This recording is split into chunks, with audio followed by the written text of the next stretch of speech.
our guest, and we'll get him into this conversation. He is an OG of the fight game. He is fighting next Saturday at UFC Vegas 78 in the co-main event against Hakeem Dawodu. He is a former guest of ours, an early adopter of festivities. He's a goddamn UFC Hall of Famer.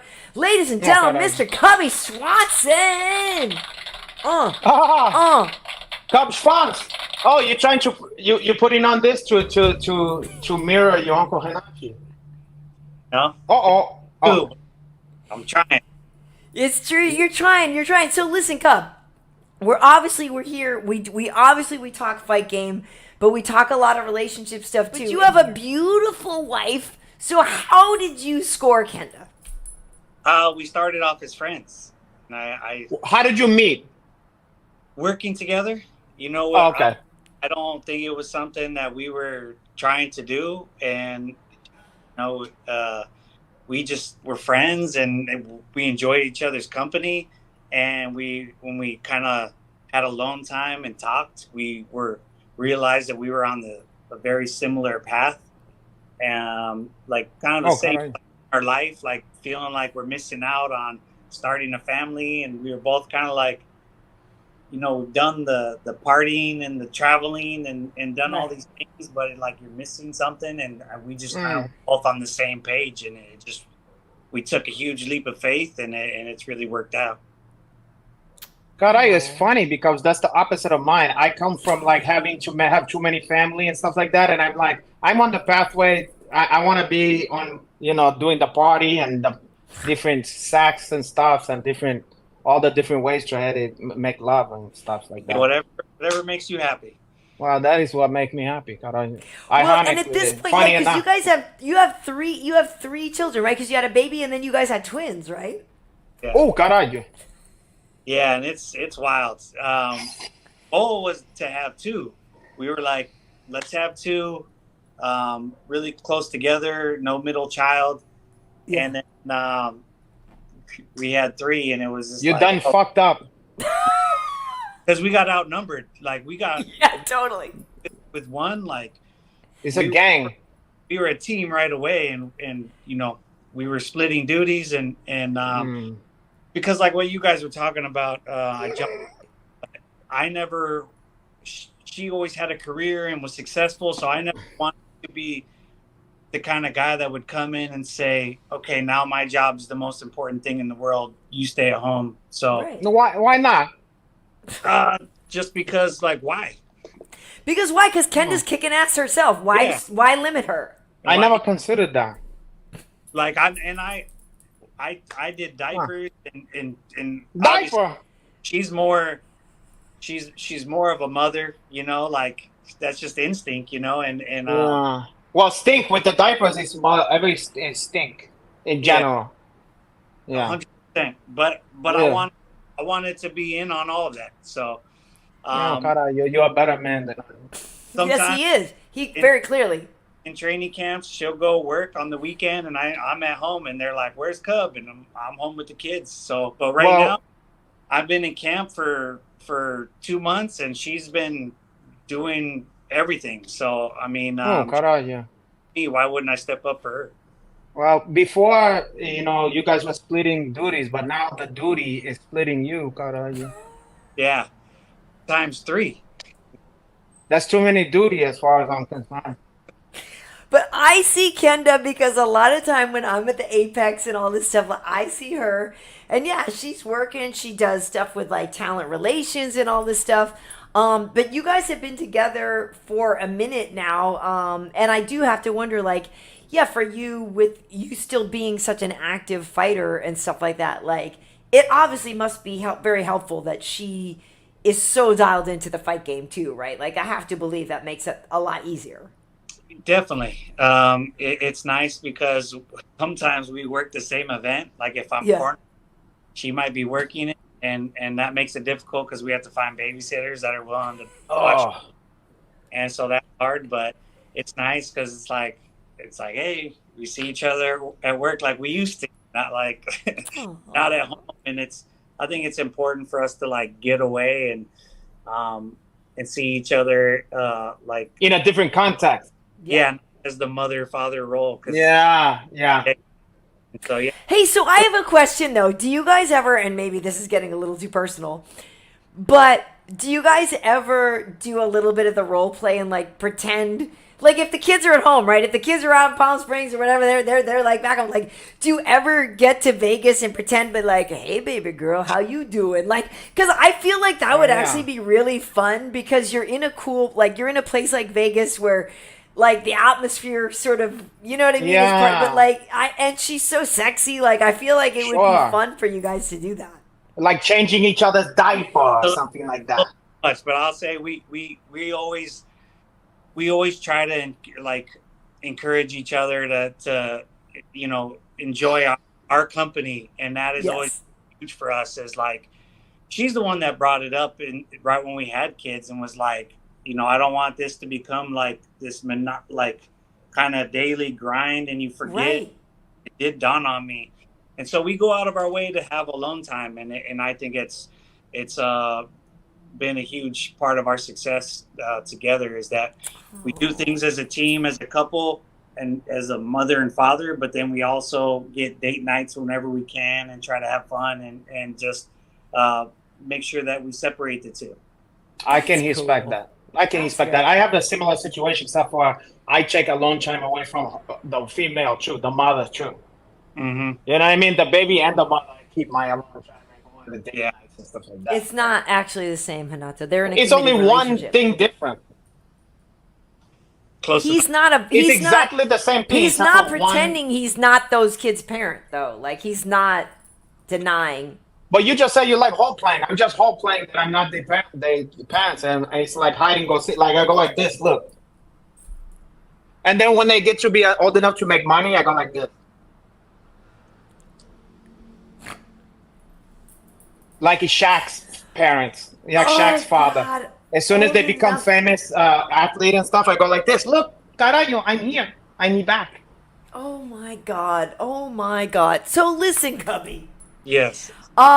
Thank you for being here tonight. Ridiculousness aside, you've got a fight coming up next week, and you're fighting Hakeem Dawodu.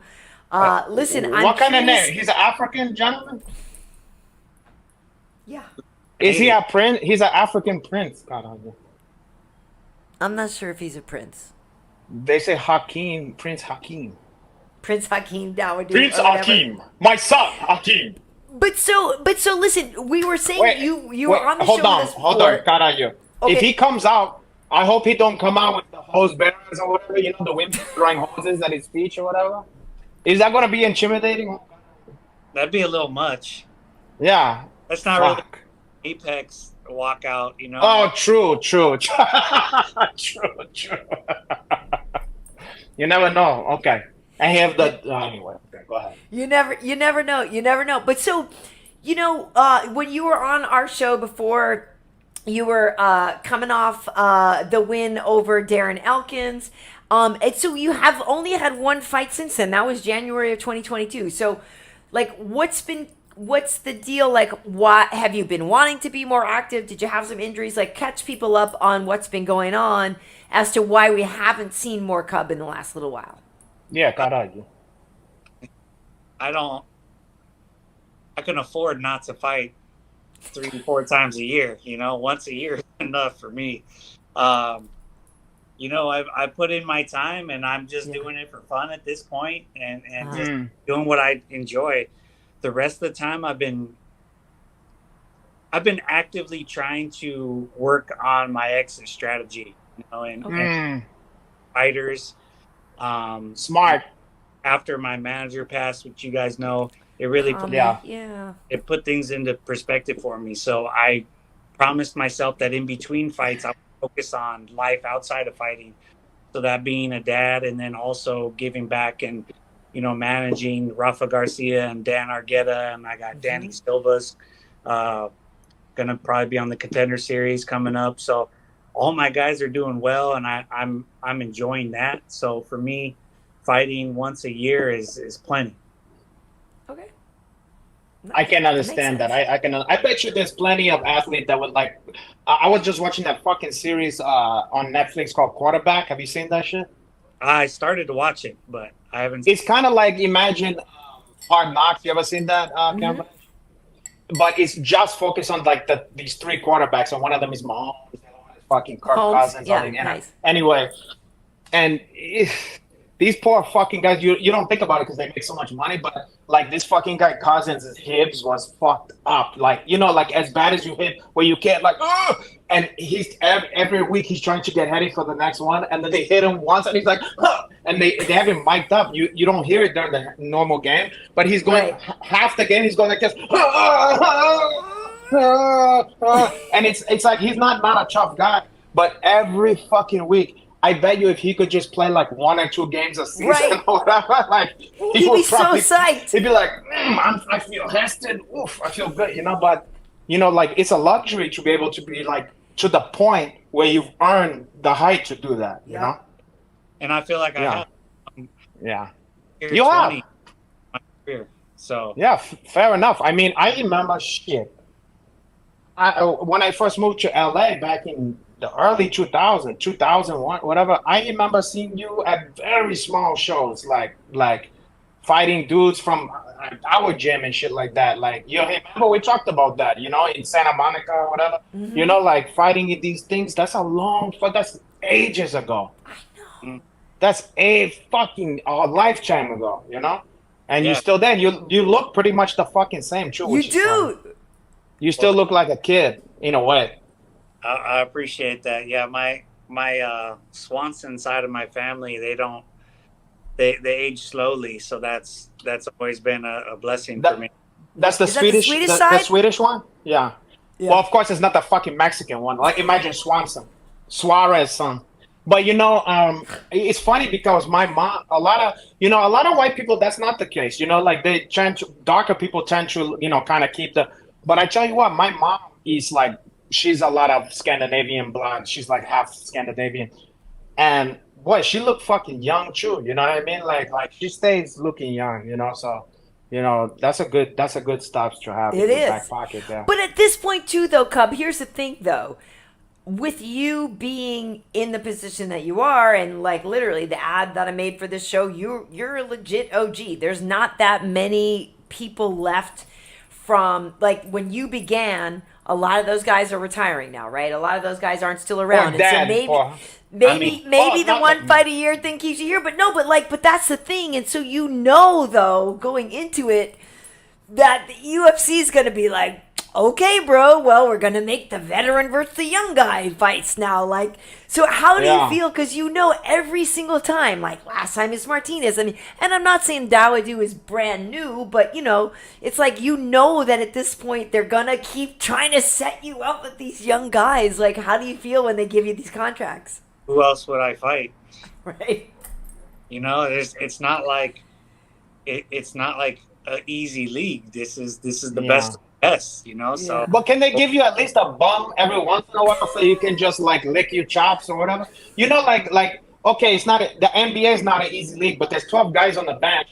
Like can't you give you? Okay, but the Elkins fight was it. The Elkins fight was two guys who had been around the same time, and then you beat Elkins. And right, so that was kind of that kind of. That's fight, not right? throwing him a bone. Elkins It's is not one a of those bone guys because Elkins is a have to dog. You have to like kill that guy. He's like a You zombie. do. You have to effing murder him. Like you literally have to murder that guy. That's no gift for nobody. But throw him like a professional wrestler or like a guy. There's no easy fights in the UFC, Renato. Yeah. That's what I'm saying. There's no easy fights, nor do I want an easy fight. I'm fighting at the highest level, and that's why I get paid what I get paid, because I'm at the highest level. So, you know what I want? I want a fight where the guy is. Oh, go ahead. Sorry, there'll be a time when I don't do this anymore, and I have a plan. So, I'm enjoying it while I'm still doing it.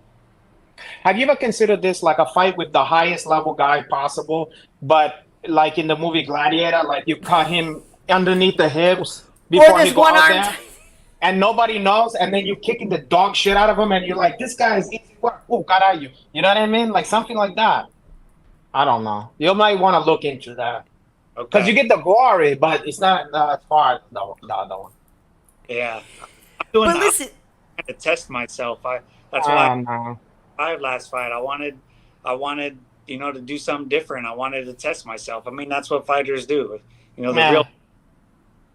I like the easy work. The easy No, but money. it's true, and that's the whole thing. And so now Martinez is going to be fighting Yanez. And we've talked about this on the show before. I'm a massive Adrian Yanez fan. Like, I think that kid is a future champion. And that's the thing is, like, you're the guy now that's been in there. So, like, what do you feel a difference in these young guys versus the guys of your era? I mean, obviously things are obviously evolving or whatever, but you've been in a position to fight your contemporaries, but then also to face the young guns, right? So have you noticed a different, like, has the game elevated, like, or how much has it elevated? What's different?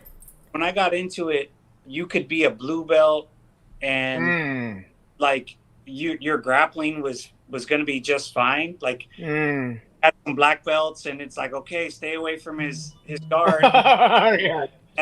Now, and the thing is I've been able to stay in the game for so long because I constantly have been trying to improve, and I actively never thought of myself as the best, and I was always asking questions, trying to be better, and I've continued growing. I feel like I'm better now than I ever was, but the level of competition that the guys that are in the game now in UFC are so much better to begin with. It's like all caught up, so advantages I had a long time ago are way gone. I've had to improve it, but I feel like the level is just elevated, and I've always known that was going to be the case, and I knew that would be my time to get out.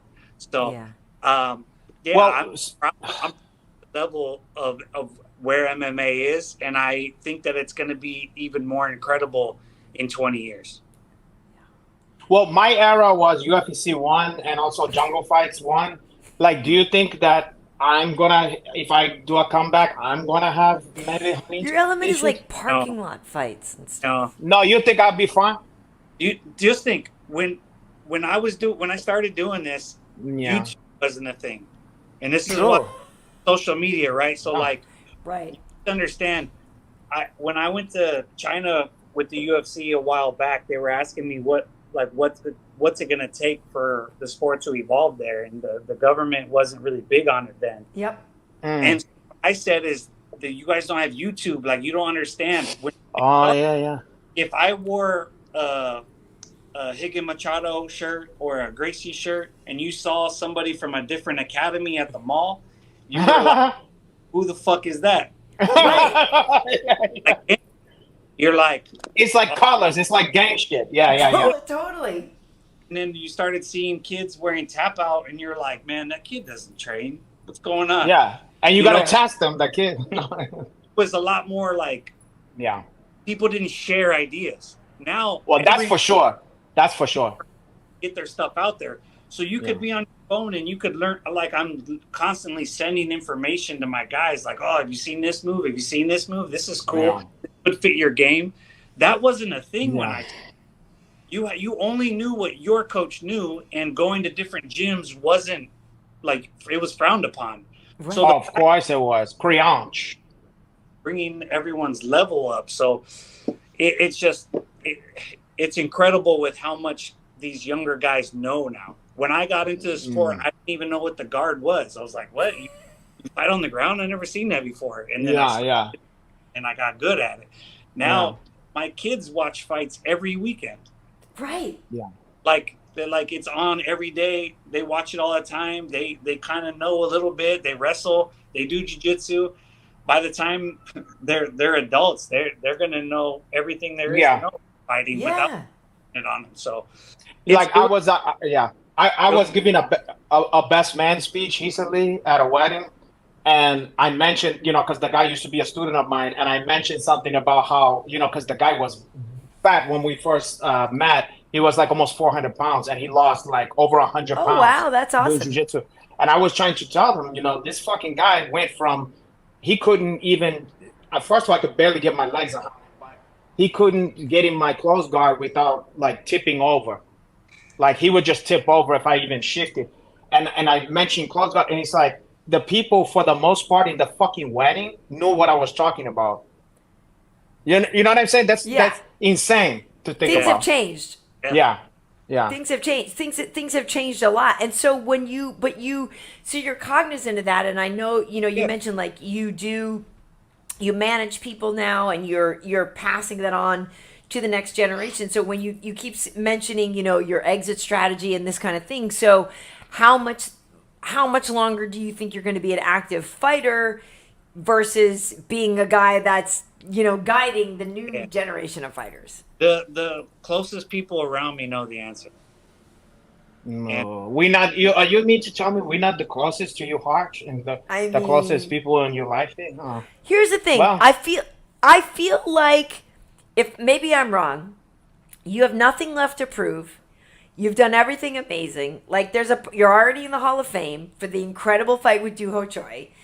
Like, to me, I feel like you could just have an awesome fight, pick up the dub, and be like, I'm good. Like, at this point, to me, it almost like any time you wanted to leave, we'd be okay with you leaving because you already proved everything you needed to prove. but can I put something out there for you? Go for it. Sticking around though, like let's say you have some success in this next one and you win this one, Yeah, and or whatever, how many whatever, wins? Yeah, or are you trying to get to a certain number, right? whatever it is that you think you're doing. Yeah. But in the same way, you're doing one fight a year, whatever, but you're still in the mix. You never know when that Conor McGregor, like you could bump up against Conor McGregor at some party or something, and he goes, "I fucking want to fight." You know what I mean? And you just get that one disgusting That red payday. panty night, Like yeah. for whatever fucking reason, like there's still like this magical fight that could happen just because you're hanging around. Well, and your name. Yeah, you are a Yeah. guy that everybody knows your name, and everybody knows if you're fighting Cub, like there's a real marquee, like there's a lot of shine to that. Yeah, you're Like right. who So the your fuck name is is Cub Swanson?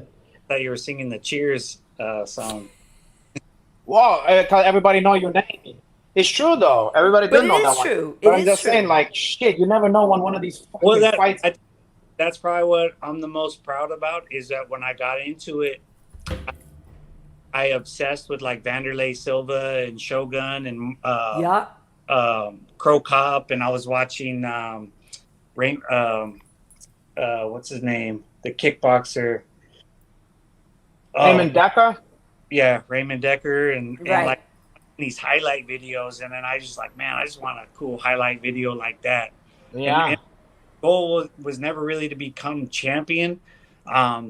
It was always to become somebody that made a mark on the sport and can kind of like inspire people, like to the way I've always been creative, and I think I've done that, and that makes me the most happy. And you have. It's 100%. like, look at Dominique Wilkins. He never won a championship, but for fucking the rest of time, people will be like the human highlight. You know what I mean? Well- They'd be like, that motherfucker was no joke. Yeah. Exactly. And that's the thing, is you have, that's the whole thing. That's what I'm saying. So anybody knows, if it's X versus Cub Swanson, you go, oh shoot. Like, oh, It's exciting. You know that it's yeah, exciting. yeah. Like your It's not name, boring. you branded your name as excitement. And then, like I've told you before, and I think we even mentioned when you were here before, but like that fight with Doo Ho Choi, which is in the Hall of Fame now, I remember working that fight, and I remember watching it, and all of us collectively were like, holy crap, like we all recognize what we're seeing right here, right? Like, this is different than other things. We've all seen incredible fights, and it's different. And I've asked you before, but we should revisit it. Did you know in the moment how good that was? No, not in the moment. Isn't that something? I was wondering like why he wouldn't go down, and then tipping the other way, and then I was literally thinking like, am I keeping him up? Yeah, and then I remember just how loud it was. It was like I couldn't hear anybody. And then what I remember is going backstage and everyone staring at me like you're a ghost. I was like, I've never in my career have I walked backstage. Everyone's so busy, Right. People walking by, and everyone's and literally everyone was just staring at me, and I was like, what is going on? But I was so exhausted. It was kind of like going over my head, but I was Yeah. like, weird. What is? It's like the end of that movie Juice. You ever seen the movie Juice? Like they're like, you got the juice now, or whatever. You know? Because I just remember we were all like, are we actually witnessing what we think we're witnessing? Like, how is this actually happening? Well, And maybe I'm sticking around because we need to do part 2 in Palm Springs. Ooh. Oh. Right here in the desert. Oh shit. well, you know how I feel about Palm Springs. You know, because I've even said to you, I was like, I think I might need to rent your B&B, your Airbnb. But like, Palm Springs is like my favorite place to go because I have a couple of resorts I love, 2 hours from my door, and like. Have you seen the new arena? No, they got I didn't even know they had that. Well, because a lot of tennis goes on out in Palm Springs, which is. They were going to build the arena in downtown Palm Springs, but they always don't want to mess up the view of the mountains. So there's always. So they put it off the freeway on Cook, and I'm literally staying right across the freeway. And it's Acrisure Arena. It's brand new. I think it holds 11,000 people. Oh shit.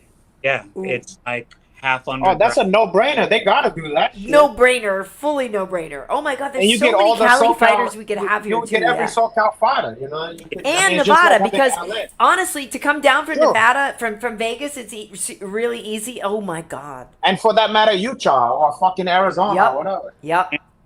Look, think about how many people come into this town for Coachella Fest. Like, true. It's all the fucking. And it's all the same. It's all the same place. And not even just Coachella. Think of all those fucking parties. There's certain parties every year, like they have. I don't know. Although Elmo's like it's 130 degrees out there. I mean, it's warm. I'm not gonna lie. So no, as if it's around. You do it later in the year when it's a little cooler because that's when all the Canadians are here. Yep. And Canadians love fighting as well. So you're right. You're yeah, right. I mean, listen. If you could suffer through Nevada, it's not like it's exactly breezy in fucking Nevada. You know what I mean? Exactly. Well, here Tabali saying fans love Cub more than most champions. Exactly. This is what I was gonna say. Is like, even though you know you, I'm sure you had goals, right, and dreams that may or may not have been achieved. But like I said, you're in the Hall of Fame. You're like, there's nobody that doesn't know the value and like the worth of your name. But does it frustrate you that you didn't become a champion, or are you okay with that? Like, are you okay with going, you know what, I effing did a hell of a lot of cool stuff, I'm okay with it. I'm okay with it. What frustrated me that I never got the chance. Never fought for a title in my career on any level of show. That's interesting. And I was the number one contender multiple times and promised. And it was like, nah, we're going to go with this guy. You know what's funny? If you was to ask me, I would lose a bet. If I would have totally said you fought for the title. That you fought for the title. I would have thought you fought Aldo for the title. No, we fought before. Me and Aldo fought, and then Mike Brown and Uriah fought, and then the winners fought. And then they did the same thing. It was borderline Mike, and then they gave Mendez a rematch with Aldo, and they told me, hey, we're gonna do a tournament, and you fight Jeremy Stevens, and Chad and Aldo fight. And I was like, that's not a tournament. That's just. They were like, that's me not getting a title fight. Okay, so if Chad, you're like, am I Bilal Muhammad up in this joint? Like, what's happening? That's not a tournament. That's just me not getting it. I won, and then I was get the title fight, and then they were like, you got to fight Frankie Edgar on 5 weeks notice, and I was like, wow, come on, that's fucked up. And then I had to fight Frankie, and then that one I lost that one. God damn it. That sucks. So, yeah, and it's like Haging Bull. You remember? Yeah. And when I was training for Ortega, I was on another win streak, and Frankie was going to fight Aldo or fight Max, and he got hurt, which never happens. Right. And I asked, I was like, I let me get that. Fight a week later, I'm in shape, I'm killing it. Put me in. And he said, oh, we got Aldo on the same card. We're just going to bump him. And I was, all right. So that was three separate times. I I didn't get it. So that's like the thing that might stick in your crop more than like you didn't got it, but it's like, hey, come on, like I never got a chance to see if maybe I could get it, you know? That yeah, sucks. it's all good though. Like I'm happy with what I've done in my career. I didn't win them all for sure. Nobody But does. Who the fuck does, you know? the lessons that I've learned and the person that I became, I'm like super proud of. So Yeah. good. Well, and that's it. That's the thing. There, and I'm glad that you recognize that, right? Because for some people who don't know, like, you're a guy that was in juvie. You're a guy that, like, your life could have gone a completely different way. Like, you could be not even here anymore, or you could be doing 20 behind bars. Like, it to me, I know maybe yes, all these things didn't come true, but like you're literally a touchstone of a guy that like any real fight fan recognizes what you've done and what you've accomplished and all of that. And I love the fact that you've done these things and you do take time to share that with kids that are in similar situations, right? Like, so you do still go out and talk to the kids in juvie and detention centers, right? And like try to help them know there's a better life, right? And then this year I did a deal with my local school district. I came from here, and I came and I talked to 5 middle schools this year. Oh, wow, good. A couple of them when they were exhausting. I did like 3 auditoriums, like 3 different periods, like 6th grade, 7th grade, 8th grade, which was nice. Mm-hmm. A couple of the schools made me do 7 periods straight, which was I wouldn't do again, but yeah, getting kids, and apparently they're fighting all the time because of social media, especially the girls. Yeah. And kids have it tough right now. Kids have it really. So now, do you ever talk to like? Wait, go ahead. Do you ever talk to like at his Swedish kids? There's not as many of them. But too many meatballs. Too many. In the hall, and I talk to the kids and try to talk to them. It's tough, but the thing about juvenile hall is it's not too late. You know, it's like, man, I was there. You could turn it around. So yeah. These Swedish gangs out here is taking over. Renato, do not belittle what he's doing. I'm not belittling that. I'm trying to say, man, these fucking Swedish kids is off the hook. Sometimes, and I don't honestly, know Sweden does have its issues with some of the. I don't know how to. Yeah, but that's like Egyptian kids and shit. No, they're actually Sweden's can be kind of rough because they don't necessarily love some of the people that are emigrating there, and there actually is some tension. Yeah, there is some tension. Swedish Mexican. I know, Swedish can. Have you ever thought about like creating a food truck that is like fusion Swedish Mexican? Yes, a Swedish meatball burrito. Oh my God. Oh God, I don't think that's a good combination. I do. I love fusion food because in Orange County, yeah, me too. Korean tacos and shit. Yes. Yeah, me, Kenda, and Juan went to after training. We went Archuleta. Right, Juan Archuleta, who folks obviously know, crushes it over in Bellator. Like, we love Juan, the Spartan. He's a tough customer. Yeah, like, the dude's crazy. We got to get him on the show sometime, Renato. Juan's a cool-ass dude. I like Juan. Now, that's another guy. Me too. No, for sure. We got to get him on. He's awesome. Win, lose, or draw, that fucking guy is... He throws down. No, we got to get him on. I would love that. We went to a Korean Peruvian restaurant, and it was... Oh. I was like, who puts those together? Who would have put it together? Yeah. Wow. If I'm honest, I hate to say it, I don't love Korean food. I'm sorry. Really? What was not you like about Korean food? I don't know. Here's the thing. I love Japanese food and Chinese. It's all the little like pickled. You don't like the pickle stuff? Well, it's not. I don't love the pickling, and honestly, what I don't love my biggest beef with Korean food is that we go to the restaurant and I'm like, but I'm here and I have to cook. Like I came to a restaurant. Like, yeah, why am I cooking? One of those, that's like, one why of those, am I cooking? I came out to eat. Barbecue. Why am I cooking? You guys know Dan. Oh, hey, how's it going? What's happening, my young blood? He's trying to. Good to see you. How are you? We're good. We're good. How's it going? It's going. Trying to make it to this fight and then get ready for mine. Nice. Yeah. So you don't want to Nice. hear about barbecue and all that kind of shit right now. He's like, 'Cause you probably can't eat none of that shit. Yeah, we're not going to Applebee's right now. Nah. Applebee's. Yeah. No, listen, I get it. I know people love the Korean food. To me, it's honestly, it's like, I don't want to cook when I'm out to dinner. And honestly, then I've been in some places where the smoke of it all gets trapped in my hair, and then I come home and I smell like the Korean restaurant. But that's not all Korean food. That's a Korean barbecue restaurant. You know, that's True. like saying True. everything is a hip joint. Every No, American you're right. restaurant It's is a hip specific joint. to Korean barbecue. You're right. Yeah. Well, they've been the ones that have done the most fusion in Orange County, and Yeah. Yeah.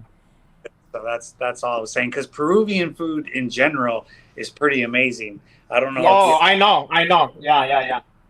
green salsa that they use. It's I know. And then they put the French fry. They have the French fries, Yeah. the special French, and yucca So good. fries and shit. Yeah. So good. And the Inca Well, I'm Cola. half they drink the Jamaican, Inca you know, Cola. Cub, and a lot of the Peruvian thing, like, yeah, with like plantain and a lot of the green stuff, like, it's not too far from a lot of Jamaican food too. Yeah. okay. I haven't had a lot of Jamaican food, so I'm missing out there. Yo, you are missing out. That shit is real good. It's Real so good. good. Ooh. Hey, so listen, obviously you got a fight coming up. You're in the co-main event against Hakeem, and you guys. So this is at 35 again, My right? son, Aki. Oh, it is at 45. Okay. So so let's talk about that, right? Because obviously that's the weight you were with at a long time. Then you tried 35 and so what do you think you're going to be doing? You're going to stay at 45? Will you go back down? Are you going to bounce between? Does it just depend on the fight you're offered? Yeah, I wanted to try 35, and I just made a few mistakes on the weight cut. I think I was so concerned because I had never made it before. I dieted a little harder than I needed to, and Uh-huh. I could have went in bigger, which I should have done. But like I said, I didn't want to give up 20% of my purse, and I was like, No. never missed weight before, and I was like, Yeah. and I ended up making it pretty easily. And then I was super annoyed because everyone was like, "Oh, you should never done that." I'm glad you're over that, right? You're not doing that again. It made me want to do it again just to show everyone. Yeah. Right. You make mistakes on the first try, like it happens. But then it was like it took a lot for Kenda and for the family to it was a lot of selfishness on my part, and I just was like, they don't need to go through that again. That was unnecessary. And so a lot of people have been having a lot of success moving up in weight, so I just thought that This I would is do true. it a really stupid Yeah, way that's and true. down, so now I can come back up and have success. Okay. That makes sense. Yeah, I think the weight cut. I said it before. I'll say it again. I think the weight cutting, just in general, it fucks up everything. It fucks up. It hobs the fans of nothing else. If nothing else, it hobs the fans of seeing the best of an athlete. Yeah. I don't want to Well, see a depleted fighter. I don't want to see somebody depleted and tired. I want to see them healthy and headed to Hawk. You know. Yeah. Well, I ended up breaking a rib, and it took a while to get back to normal. Ugh. Hip people, if you never fucked up your hips before, So bad.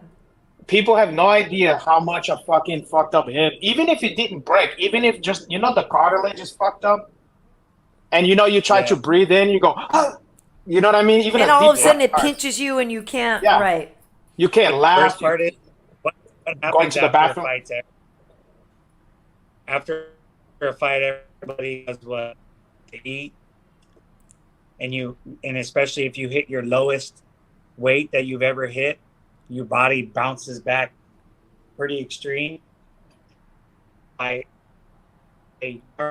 eating normally and got bloated in my ribs. You there? Yeah. Wait. You You're guys hear breaking me? up a little bit. You said something about when you get down to your lowest weight and then you come back and your ribs are. Back pretty extreme the other way. I remember this Yeah. when Clay Guida made 5. He used to always be there around the same weight when he made 45, all of a sudden he was the heaviest I ever seen him. Because your body bounces back. Right. It's like, hey, don't do that again. So yeah. And started to balloon up, and I had the broken rib. So going to bed at night, I'm like, like broken rib, and I would just lay in bed like, oh my God. Like, and having to go to the shitter. That sucks. So yeah, that's the fun part. Well, yeah, and I've heard that too because like rib injuries take such a long time to heal too that they never fucking heal. Yeah, they never heal, and then you go back because you're like, I think I'm okay, and then somebody just touches you or hugs you, and you go, oh God. Then you're like Kirk Cousins. You're like, It's the fucking worst. Hims. There's no treatment. There's no cast. It's just hast, and you're like, well, I gotta fight. Well, I gotta do this. And it's like I can't hast. So what's next? And I'm like, well, I don't know. Right. Yeah. Hey, so Cub, and I haven't asked you before, and I feel like, or did you come on one time, way back in the day, and do analysis with us? Because obviously, as you've mentioned a couple times here, your exit plan, if you're able to only fight once a year, which means you're financially solvent enough that, you have other options, and I know you're getting into management and all this other stuff. So, have you ever thought about commentating or being an analyst or something? Because we are always looking for people. I've been doing LFA. I've been doing a couple of, and I notified them that after this fight I need a month, and then I'll put me on for whatever. So I like working with Ron. I've always loved working with you. So yeah, I'm always. I feel like I'm underrated as far as my knowledge in the game. I feel like people assumed I was more of a brawler than a technical striker. Mm-hmm. So I just don't think people really thought that I was that methodical when it came to the game. But I feel like I'm definitely more of a nerd than people think. I would love to have you at the desk. I would love that. That would be great. Yeah, I will tell them. Well, honestly, because you can. You're right. Like you get it too. Like you get it. You've been around. You've seen it all. Like it's not. You know what's the funny thing? I was there when he had his audition because he and Ike Valley Flag. We hung out at the Grove, and then we went to his fucking audition. And I just went there while he was working on his audition, just eating up all the free food and drink and shit and watching fights and stuff. And like everybody's like, "What are you doing here?" And I'm like, "Cook." And he's doing great, Yeah, I remember. I'll never forget. That shit was funny. No, but the word was that it went good. I heard it went good with you. It did. It did. No, and they do. They ask me. They're like, "Hey, who's good?" And you're right. Like I need to remind them that you're good. Yeah, he can speak. He's a good-looking kid. I mean, you got a lot, and he got style. I mean, it's kind of like a no-brainer. Not to shoot your own horn. And then when been doing LFA, they've been giving me for duty. So they started me the last time I went in. The last 2 times I started doing the in-cage interviews, which I was like, oh man, that was a whole different animal. But I was telling them, I bet. Ever since I started getting into the UFC and doing stuff like me, public speaking was natural, acting, none of that. Mm-hmm. And I just always would say yes. And I'm like, I remember when I did that tryout at Fox that he's talking about, I was so nervous. I was because Rashad was. I fucking remember. I remember. He was having trouble saying a line. As the baseball game was going over and they were all out, and I was in like the war room, and I was like, this is stressful. I was like, what am I doing? And then once they put me on the studio and everything calmed down, I was like, oh man, I feel better. But so I've gotten better at it, and I enjoy it because talking about fighting, this has been my life for 20 years. It's fun. because honestly, they do, like, they ask me, who I think would be good. And honestly, yeah, I would love to have you come back. That would be a really, really, really, really fun. Like, and honestly, I too think of like myself as, I'm always joke that like I'm the bus driver and all my analysts and everybody is riding the bus, but Yeah. I always do my best to make sure everybody has a good ride, right? And like that, I take them. You know what I mean? I help get them to where they need to be, and like. To me, I like when I'm in a position to, like help shepherd new people on, and like you said, we do. Yeah, Covey, we got to get you back on. Yeah, and that's when I do my best. Is I can't lead the dance. Is you lay me up, I'll lead you there. I'll yeah. lead you there. But if you can work with Kruk, like Ron Kruk's great. If you can already be doing the LFA stuff, and I know like Joe Ban, they before Alan, because we used to do podcasts together, but before Alan got back on, got up to UFC stuff, like he was doing LFA. I know Kiesa, a lot of these kids, like a lot of them have been doing LFA stuff, and then coming over. That would actually be great. I literally have gotten better every time, so it's Sure. been fun.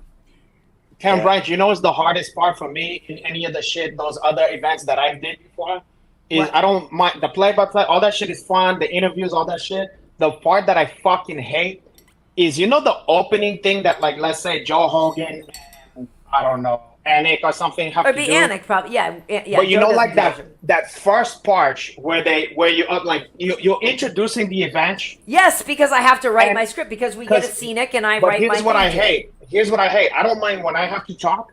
I hate when the other person starts off and you're sitting there like a bump on a log, and you feel like if you don't smile, you look like you're you're being just an looking at the asshole. camera dead, like. And you're like, and it's the most. But you got nothing to do, so you're just like. It's the most awkward, and people look. I don't want to look like George St. Pierre because he does this. He goes. Do you know what I mean? Like it looked awkward.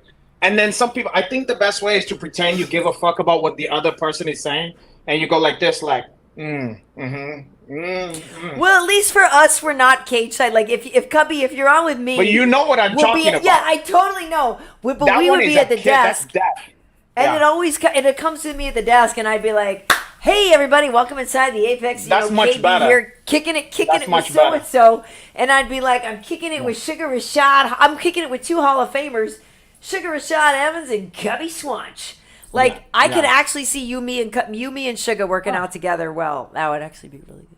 Yeah. Yeah.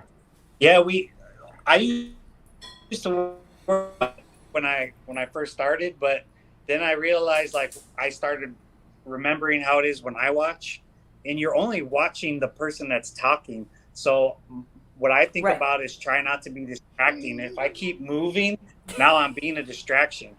So I try just to like. I know, but if you just do blank face, you look like an asshole, though. If you just do this, You have to be an active listener, but you're right. But like a lot of time, we're It's gonna a be on balance. singles anyway. But you're right. But it's true. But you do need to actively, because there's nothing worse than when the dude, is like dead on the side and Yeah. like not paying. I think it's a medium, because it's almost like, when you see an extra in a movie and they're doing too much, like they having a conversation. Right.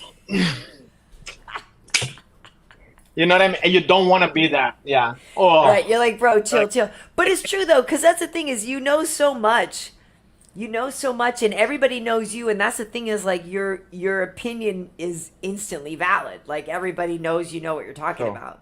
Yeah, that's the comforting thing too, is having, the producers and stuff say you're the expert, and be like, yeah, I am.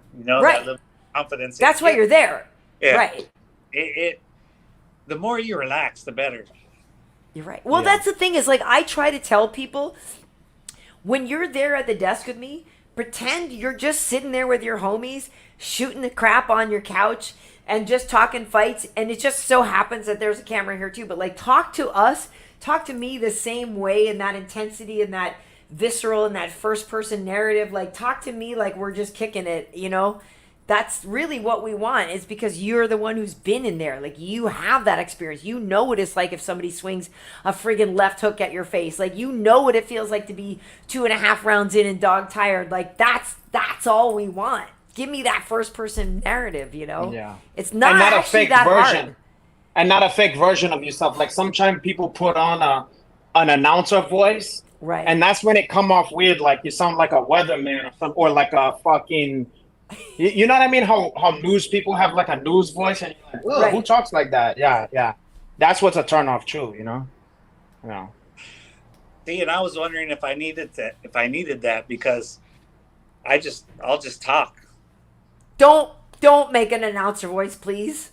Okay. Now you just talk like yourself. Think about the ones you like. Like I don't know, anybody who you watch now who you like. They sound like themselves. You know, they don't sound like.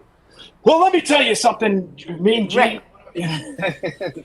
Well, I mean, not for nothing, but honestly, I hope and my plan is that the person that you're seeing right now on this podcast is the same chick you see on the shows. Like, I didn't have time to invent another personality. This is the same girl. Like, I hope it's the same. I hope it's consistent, you know? No, since I met you at that show here in Palm Springs. Yes. And that was way ago. So yeah, you've been the same for sure. A long time ago. And if you see me on blackpeoplemeet.com or something like that, I'm just exactly like this. It's very easy to talk to me. Easy going. You can come over, listen to HMB. Oh my God, he's not listening to HMB. Wait, say again. I'm trying to look at some of these questions here because I know people do have questions. Like, Johnny Morrow saying that you were screwed over by not getting a title fight. It is crazy. It's insane. Yeah, all of us, like I said, all of us would lose a bet on that. Like this would be obscure UFC trivia. Like right. Wait, and somebody said, ask Cub how it was training with Aljo, and what made his brother not go further with MMA. Whose brother, Aljo's or mine? Oh, I didn't. Yeah, okay, yeah. Let's hear about them. Well, training with Aljo was great. He impressed me. He exceeded my expectations. I could see why good as he is. He does a really good job in the places that I thought that I would be able to be better than him. He was able to use, different blending his martial arts well enough to keep me honest and being like, damn, okay, he did a good job of that. And so, yeah, we had a good time and he was super cool. So yeah, I was really impressed. Is that something you could emulate with hard work, or is it like, that's a him thing? Yeah, I mean, everything is hard work. But then again, okay, like take a John Jones, like he could probably teach people all day and you're not but their body's their body too, though. Like their weapons. There's also and just something someone's got in them that you know how John Jones can look at something and then just do it. Yeah, that's like me being able to imitate a voice, and then I think it's easy, and then people go, "Oh, I can't do that." You know what I mean? You know what I mean? Or sing. Somebody could carry a tune, and to them it just comes second nature. But to us, we're like, I don't know how you're doing that.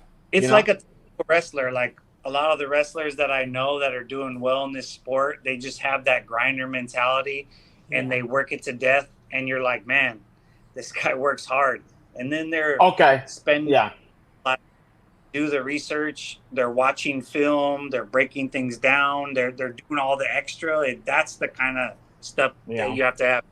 You can't just be a hard worker. You got to be a hard worker. You got to be intelligent. You got to be able to break things down. So the guys at the highest level nowadays are really good at all those things, and you got to be, because there's freaks of nature, but there's less of them. It's really mostly people that have worked their asses off. Dedicated. Yeah.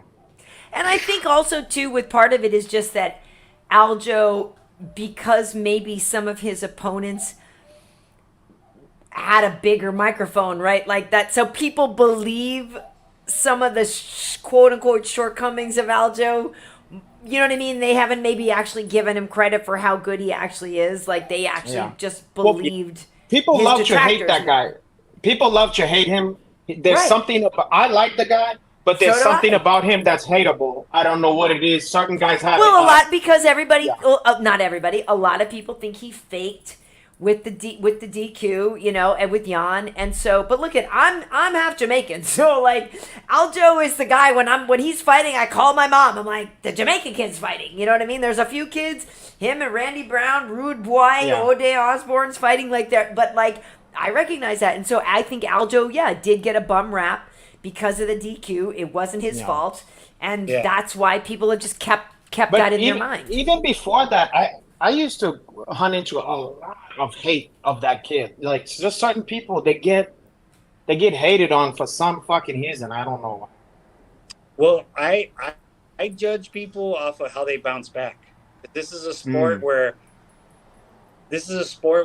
when things are going well for you, it's a lot easier. When things aren't going well for you, you really see what they're made of. And to me, that's like probably the biggest criticism I have with Khabib. You know, when we talk about, is like his strength of schedule, his last little run was pretty amazing, but before that wasn't. And then he didn't. That's a guy that should have tested himself at a higher weight class to be able to consider the GOAT. You know, I mean, how many fighters have done multiple weight classes and really laid it all out there? And like I said, Aljamain taking all that criticism and not backing down, and then totally backing it up in the rematch with Jan, and then be surprising. And the last one, Udo was like, geez, you can't doubt the guy anymore. No, you can't. At this point, you could hate him, but you can't. Right, you can't say shit. Yeah, people deified Cejudo, and so it's like you beat Cejudo, then what? Like what now? Like what are you gonna say to him? Yeah. So like I said, going back to what you were saying, excited about the Yanez fight. Like to me, I'm a big Yanez fan, but he just coming off a pretty bad loss. We're gonna see how a surprising loss. Yeah, and then with Jonathan Martinez, he had that big win over me because I'm a name and whatever. You go into that thinking like, this is a big fight. Then he beat Syed, right? Syed Nurmagomedov. Yep. Which I didn't think that fight, and he pulled it out. So that's two huge wins for him and momentum. Yeah. So going into this fight, he's got momentum. He's on cloud nine. He's got all the confidence where Yanez has to bounce back from a hard loss. So to me, those are the kind of fights that interest me. Like, how is Yanez going to bounce back? Yeah. Because it's mental, it's so mental at this level. That's the kind of stuff that excites me. If Yanez can come up and put it to Martinez, I'd be like, wow, because that is such a huge, like Izzy. Like, Izzy beating Pereira, coming back, like that is so crazy. That, like, to know that he's amazing knocked out. Yeah, you know what I mean. And with everyone watching and all that pressure, like man, you got ice in your veins, bro. Like totally. And he called it too. He was like, I'm not just gonna win. I'm gonna knock him out. And I mean, and everybody's like, well, okay, okay, and everything, all the stuff leading up to it made you, would give you a lot of reasons not to bet on Izzy. And then Izzy's like, nope. Tell the truth. When he did the thing to the son and did the thing sleeping, did you laugh? Yes or no? I did. No, because okay, fair enough. Sitting right. I lost you. Wait, you broke up. Wait, say that again, Cub. Wait, you didn't? Me and Kenda were sitting right behind Pereira's kid. Oh no! Okay, so that's different. That's different. Okay. Yeah, it was like, oh. No, I probably wouldn't either. No, I got you. Fuck, he's breaking up. Pereira Yeah, sorry. Let's see. We got you now? Pereira let his son do that and make fun of him, make fun of Izzy. So the fact that Izzy did it back, I kind of was like, I felt bad. It's fair. But I'm like, turnabout's fair play. Exactly. It's fair. No, I agree. yeah, I feel the same fucking way. I feel the same fucking way. Like It's part of me is like, hey, yeah, don't bring your kids into it and whatever. And like, I get that, you know, it's supposed to only be between the two competitors, but at the same time, yeah, like the precedent had already been set. And so I wasn't mad at Izzy for that. Like I wasn't, sorry. yeah, and I'm a fan of Pereira. I'm a fan of both. But as a father, I would have said something to my kid like, hey, yeah, you know, like I agree. If I give one of my kids something and they run and show the other one, and like I'm like, hey, that's not okay. Right. Yeah, it's bad taste. Yeah, It is. But then again, we got to remember we work in the fight game. No, but it's true though. That's a hell of a thing to let your kid go in there and a grown man is knocked the fuck out and let him to involve himself in that situation and make fun. That is like some heavy shit. So you know, it's like you don't go to a Comedy Central host and start hosting people, and then be like, wait, this motherfucker is talking about my kids. You know what I mean? Exactly. You know, if you're gonna let him into the Viper tank or whatever, if you're gonna be in that world, then you're in that world. You know. Yep. Yeah. Well, listen, Cubby, I'm excited that I'm working your fight next week. What? Huh? Say again. Sorry, you were saying something. You said this. But it's also martial arts, and there's a lot of respect in martial arts. There should be. Yeah. There should be, but you know, but there's also pettiness in martial arts. Totally. Yeah. Well, listen. But at the core value, it should be respect and a handshake, and you know, you learn how to take your loss and keep your head up and move on. That's. I agree. That's moral to every fight. That is very true. When we saw 291 and you saw, you know, you can imagine how fucking Dustin Poirier felt, but the way that he approached that shit is the way it makes you feel good, and you go, hey, these two guys respect each other, and they're both going like, hey man, hey, you got me, fuck, you know what, you know, good one, nice one, I respect you. And to appreciate the fact that someone just got humbled and humiliated and crushed and still had the heart to say, you know, you did great. Yeah, that's commendable. Yeah, Dustin's a class act. Yeah, and on the flip side, so is Gaethje. The way he handled it was very classy as well. You know. In fact, you know what Gaethje said to him? He said, "You're my favorite fighter." Oh. That's what he said to him afterwards. He said, "Listen, man, you're my favorite fighter." Yeah, he said that to Dustin. Eesh. I mean, that's. I don't know if I want to hear that after you just beat my ass. I think that's a great thing to say. I mean, fuck. I'd rather that than someone go, "Hey, you're a fucking bum." Why? Imagine me saying that. Imagine me saying that to Vinny Magan. Hey, listen, Cub. Before we let you get out of here, how do you want to win the fight against Hakeem? I mean, a finish, knockout, or submission would make my night a lot easier. But I mean, if it's a war, it's a war. You need to do him like Hakeem. You need to do the reverse, what Hakeem did to Samuel L. Jackson in the McDowell's. You know, remember? And he's like, "Freeze, you diseased rhinoceros pizzle." Or whatever. Yeah. You need to take him out like that. Don't leave it to the judges. We'll see. Well, I'm excited that I'm working that one, and I will tell my producers that after your fight, we need to get you back in for some reps at the desk. Because I'm trying to think, honestly, Cubby, maybe, I don't know who I'm working with, like on that September 15th card, that Mexican Independence Day card, you know, with the Grasso-Shevchenko rematch. I think that card's going to be loaded with a lot of other Mexican fighters, and maybe that's actually a good one that they could put you in as an additional analyst. You know what I noticed, though?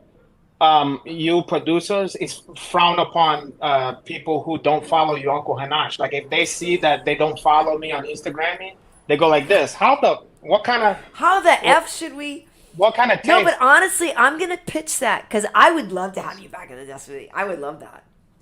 Like do you it. said, it would be a hard time for you because you'd have to get babysitters because Kenda's always at the Apex and stuff with me. And although that show's at the T-Mobile. But like, so yeah, babysitter wise, it would be problematic for you, but I would love to have you at the desk with me. How you guys don't have a baby fucking home or something there? Like, At the Apex, there's a Kenda and Cub baby room. put like a fucking cage. There's you know? there's a playroom for you guys, yeah. Put them in an extra cage Yeah. There should be. and give them or some pool noodles or something like that. Let them fuck around with that Not stuff. a terrible idea. That's what I It's would do. not. Well, listen, Cub, I'm so glad you were able to come back. And for folks who don't know it, I shared it at the beginning of the show. They can scroll back through the comments. But you were an early adopter of our show. You were on episode 18. This is episode 92. So we love that, like, you're already an OG of the fight game, but that you're like a festivities OG too means a lot. Don't you think, I Renato? appreciate it. Yeah, I do, but he's frozen, so you No, can't he's tell. here. For a second, he was like this. He's good. Like he was like, it don't. Now he's like, it looked like he's popping and locking on there. He's good. He's good. But listen, I will see you next week. But thank you so much for joining us. Yeah, guys, he's the co-main event. Right before he's thrown down, and then right after that, it's Vicente Luque versus Rafael dos Anjos. So, Ooh, hell of a fight night. Yeah. I'm really looking forward That's to a sleeper card. That's like a sleeper card. You know, like Bro, like, it's so good. like it might be. Those are the kind that turn out better than a pay-per-view. You know. Totally. I know. Yeah. It's going to be so good. Well, thank you for joining us, and give our best to your beautiful wife, Kenda, and your sweet kids. Thank you. And yeah, we'll see you next week. Hanach, anything else you need to say? No, just say, you know, we rooting for you, and you know, you always, no matter what, you're always exciting, and we always gonna be fans of you no matter what, you know. For sure. For sure. Yeah. All right. Thank you, Cub. We'll see you next week. All right, my brother. Bye. Ciao.